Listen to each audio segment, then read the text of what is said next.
અતિવૃષ્ટિથી નુકસાન વેરાયું છે। 25 દિવસ બાદ પણ વળતર ન મળતા રોષ પ્રવર્તી રહ્યો છે। સોઈગામમાં ખેડૂત અધિકાર યાત્રાનું આયોજન કરવામાં આવ્યું। કોંગ્રેસ દ્વારા આ ખેડૂત અધિકાર યાત્રાનું આયોજન કરાયું। જમીન ધોવાણ, પાક નુકસાનના વળતરની માંગ કરવામાં આવી છે। ખેડૂતોએ ફોર્મ ભરી પ્રાંત અધિકારીને જમા કરાવ્યા।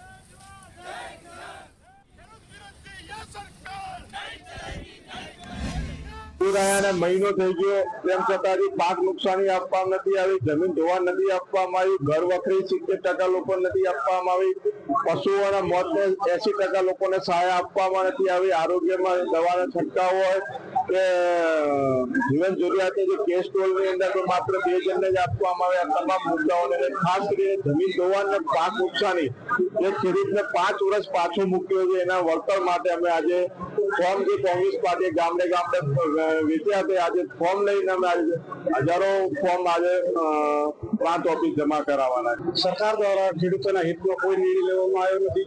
4 વખત જો કેબિનેટ મળતી હોય, મુખ્યમંત્રી અહીંયા આવ્યા હોય, આપણને અપેક્ષા હતી મુખ્યમંત્રી ત્યાં જઈને જાહેરાત કરશે, કૃષિ મંત્રી આવ્યા 2 મહિના થઈ ગયા જઈને જાહેરાત કરશે, આજ સુધી 1 માસ થવા છતાં 4 કેબિનેટ મળવા છતાં જો કોઈ નિર્ણય લીધો, ત્યારે કોંગ્રેસ પાર્ટીએ ખેડૂતોના હિત માટે અગાઉ પણ એક આવેદન પત્ર આપ્યું હતું। હજુ પણ રાજ્ય સરકાર જો કોઈ નિર્ણય નહીં લેવા અમે તો ખેડૂતોના હિતમાં તો કોંગ્રેસ પાર્ટી પોતાના ખર્ચે અને જોખમે વકીલો રાખીને હાઈકોર્ટની અંદર લડી કરીને હાઈકોર્ટના દ્વાર ખખડાવીને ખેડૂતોને પૂરતો ન્યાય મળે એના માટે અમારા પ્રયત્ન રહેશે। અમદાવાદ